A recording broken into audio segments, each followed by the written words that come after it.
Si nous entrons dans n'importe quelle bibliothèque publique, nous trouvons les livres classés en sections. Nous trouvons des romans littéraires et policiers. Nous trouvons des livres sur la politique, l'économie, le sport, les échecs.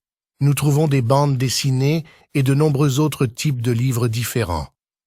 Mais il existe un type qui est apparu récemment et qu'il est difficile de trouver dans les bibliothèques traditionnelles.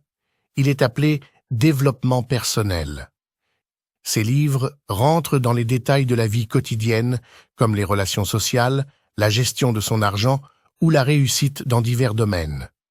Il est difficile de savoir dans quelle section classer ces livres.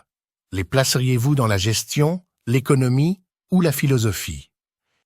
Ces livres se sont répandus de manière significative et sont promus partout, de manière directe ou indirecte. On en trouve parmi les best-sellers des dernières années. Le plus célèbre est « Père riche, Père pauvre » qui donne une vision sur la gestion de l'argent à un niveau personnel.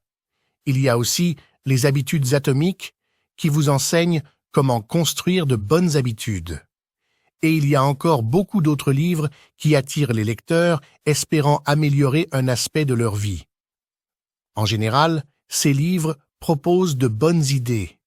Même si la plupart des idées sont connues de tous, elles sont présentées d'une manière agréable qui nous pousse à reconsidérer ces concepts.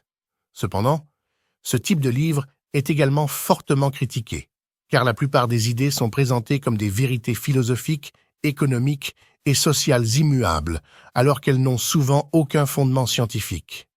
Et vous, avez-vous déjà lu l'un de ces livres? Dites-le nous dans les commentaires.